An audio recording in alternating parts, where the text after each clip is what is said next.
একটি পঞ্চভুজের চারটি কোণের মান যথাক্রমে 65 ডিগ্রি, 89 ডিগ্রি, 135 ডিগ্রি এবং 114 ডিগ্রি। পঞ্চম কোণটির মান কত? একটি পঞ্চভুজ বলা আছে। পঞ্চভুজ কীরকম হয়?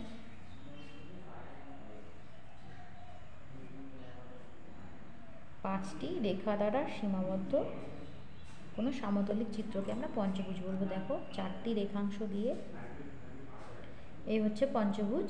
পঞ্চভুজের চারটে কোণ দেওয়া আছে, এরকম ধরো চারটে কোণ দেওয়া আছে, পঞ্চম কোণটা বের করতে হবে। তো প্রথমত আমরা কি করব, এই চারটা কোণের সমষ্টি বের করব। তাহলে পঞ্চভুজটি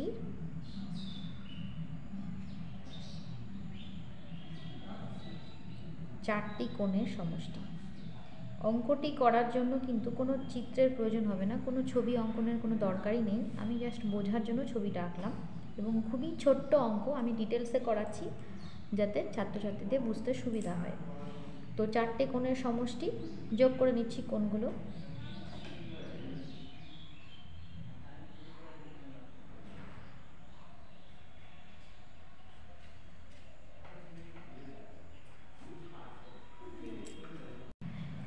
যোগ করে আমরা পেলাম 403 ডিগ্রি।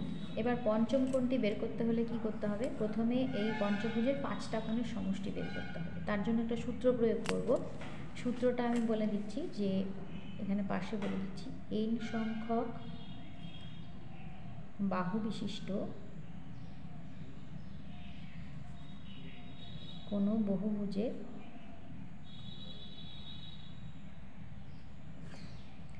অন্তঃকোণগুলির সমষ্টি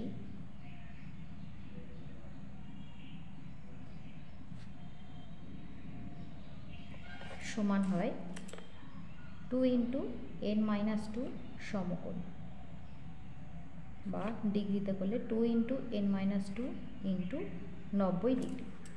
তাহলে এখানে পঞ্চভুজ বলেছে, n এর মান 5 বসিয়ে দেবো। তাহলে এবার লিখছি, এটা কিন্তু লেখার প্রয়োজন নেই, এটা সূত্র আমি জানার জন্য লিখলাম। তাহলে আমরা লিখব পঞ্চভুজটি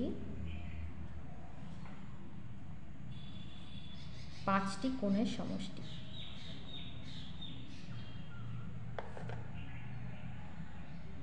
তাহলে সূত্রটা কি হবে? 2 × n এর জায়গায় 5 হবে, 5 - 2 হবে, ইন্টু 90 ডিগ্রি হবে।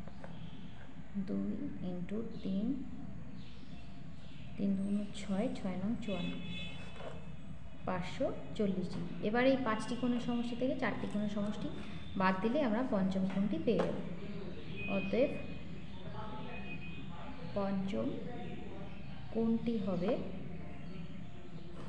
540 ডিগ্রি থেকে 403 ডিগ্রি আমরা বাদ দেব।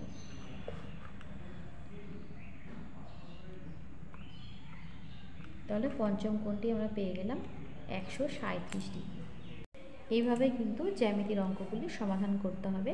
জ্যামিতির অঙ্ক সমাধানের ক্ষেত্রে তোমরা সবসময় চেষ্টা করবে ছবি এঁকে বুঝে নেওয়ার, যে কী দেওয়া আছে আর কি বের করতে হবে। তো এমনি তোমরা যদি এইভাবে ছবি এঁকে বের করতে পারো, ছবি আঁকতে পারো, তাহলে কিন্তু এই ধরনের অঙ্কগুলো কোনো কঠিন বলে মনে হবে না। তো কেমন লাগলো ক্লাসটি অবশ্যই কিন্তু কমেন্ট করে জানিয়ে, যদি ভালো লেগে থাকে অবশ্যই লাইক শেয়ার করো। খুব ভালো থেকো, সুস্থ থেকো। নেক্সট ক্লাসে আবার নতুন কোনো অঙ্ক নিয়ে হাজির হব।